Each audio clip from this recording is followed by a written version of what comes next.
Magandang hapon, Malacanang Press Corps. Welcome sa ating press briefing ngayong araw, February 24. Makakasama natin si Palace Press Officer at PCO Undersecretary Attorney Claire Castro para magbigay linaw kaugnay sa mga alegasyon sa gold reserves. Yusek Castro? Yes, as of now, may pronouncement ang BSP. Baka pwede nating pakinggan at madinig din nila. We will be projecting the statement po from BSP.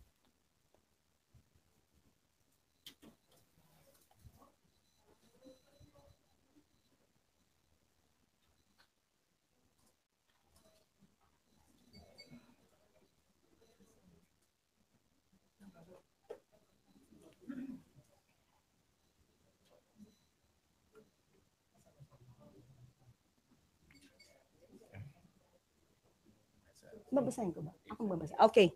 This is a statement of BSP.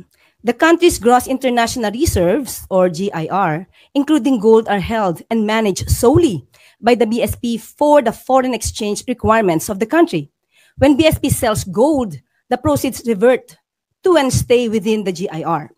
Last year, GIR rose to $106.3 billion from $103.8 in 2023. Similar to other central banks, BSP maintains a portion of its reserves in gold as part of the country's GIR, mostly to hedge against offset movements in the market price of other assets. It buys or sells gold to maintain an optimum level for this purpose. Not too big, not too small. Gold prices tend to move in the opposite direction of other assets. Therefore, central banks hold some gold as a hedge against huge declines in other assets in the reserves. However, gold prices can be volatile, earns little interest, and has storage costs. So central banks don't want to hold too much. So yan po ang statement ng BSP. At handa na po tayong sumagot sa inyong mga katanungan. We're now opening floors for questions from our Malacanang media friends.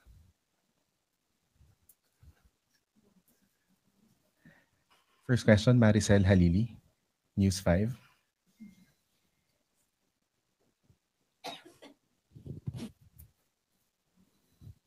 Ma'am, so just a clarification. So ibig sabihin, hands-off si Presidente doon sa gold reserves kasi PRRD mentioned or is accusing the Marcos family of stealing and selling the country's gold. Just so it's clear. Okay. Hindi pa to campaign joke ulit ni dating Pangulong Duterte? Hindi ba tayo nasanay dun sa jet ski promise niya? Na nung naniwala tayo halos sa mga sumuporta sa kanya, tinawag tayong stupid.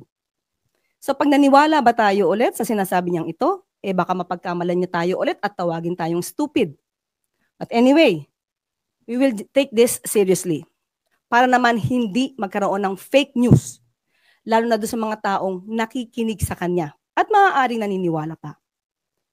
Itong issue na to, October 2024, nasagot na ito. Ang nagtataka lang ako, bakit paulit-ulit na binibring up ni dating Pangulong Duterte? Wala ba siya mga economic experts na magsasabi sa kanya kung ano ba talaga ang regular activities ng BSP? Ayon sa BSP, ang pagbebenta ng gold is just a regular activity. How? Why?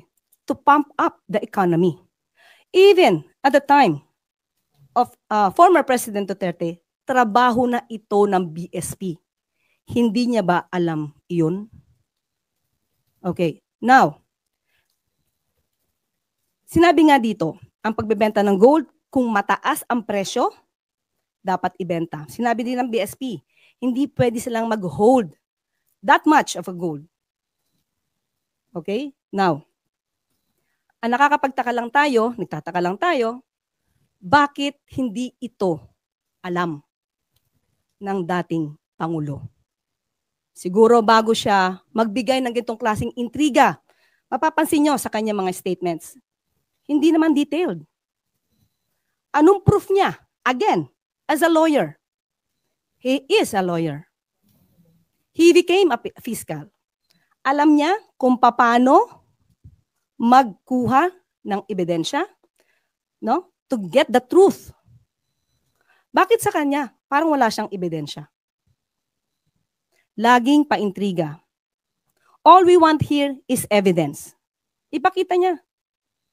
Kung si PBBM o ang Pangulo ang nag-utos para magbenta ng gold reserves.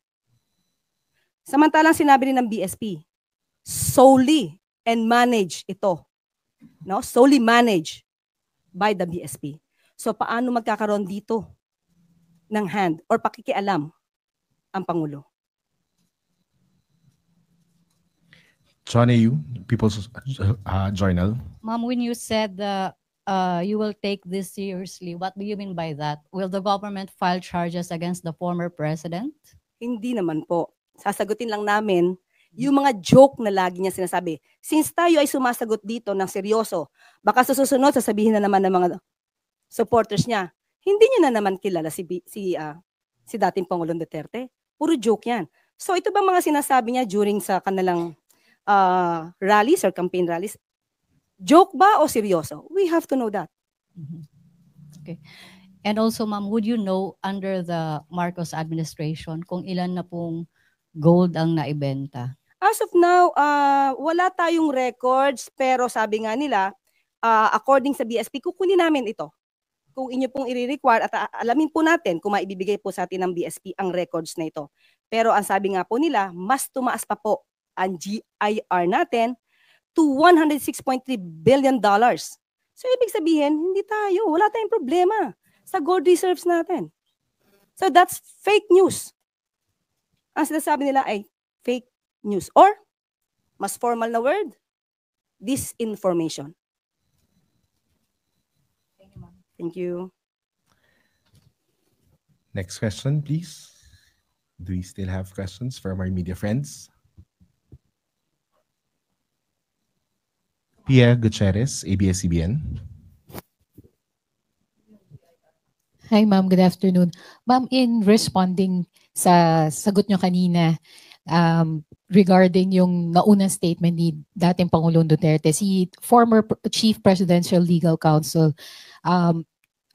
Attorney Salvador Panelo said that it's actually the government, the Duterte the Marcos administration that's the biggest spreader of fake news.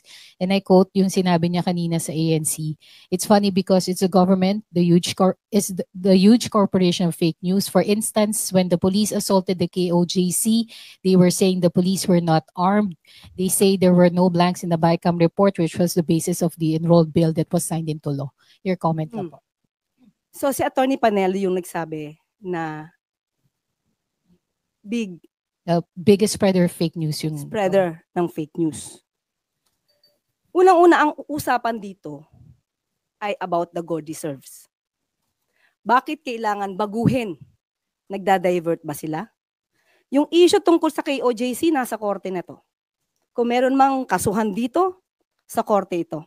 Ang pinag-uusapan natin dito, yung sinabi ni dating Pangulong Duterte patungkol sa gold reserves na walang anumang basihan.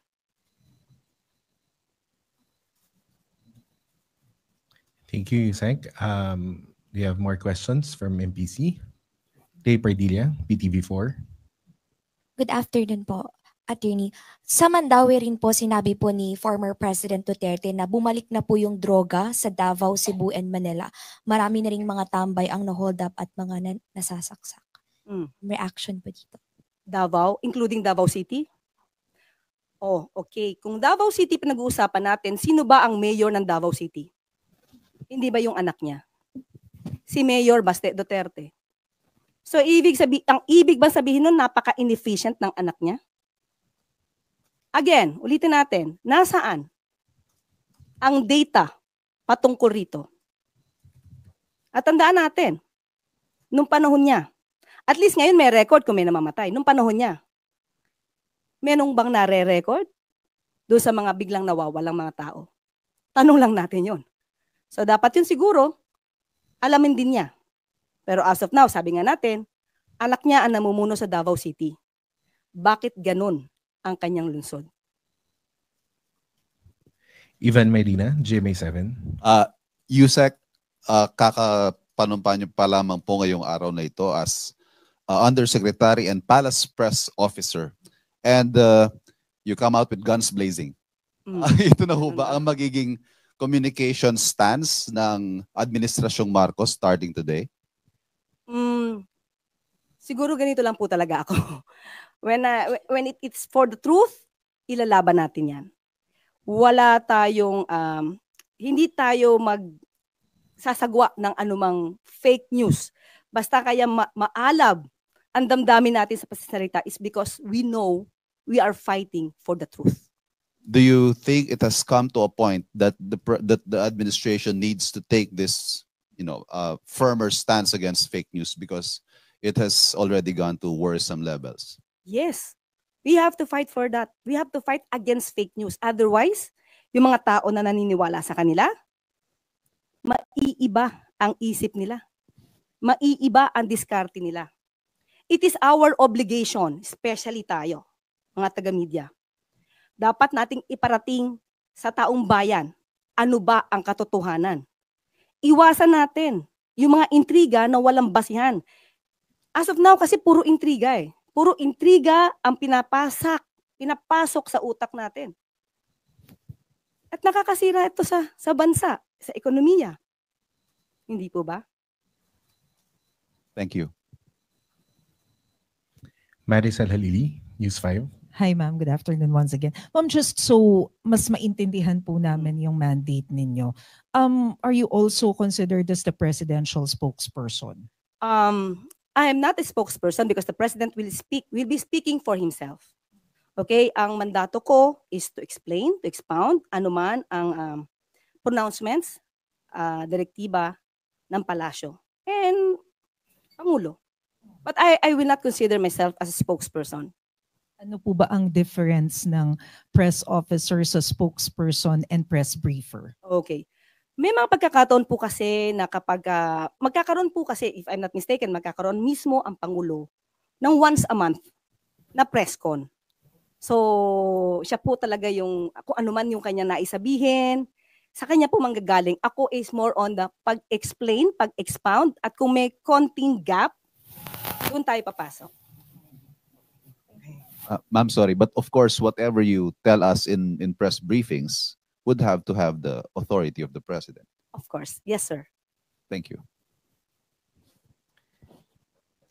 I think we don't have any more questions, Yusek. At this is where we end our press briefing for this afternoon. Thank you very much, Yusek Castro. Thank you po. Good afternoon. First day talaga.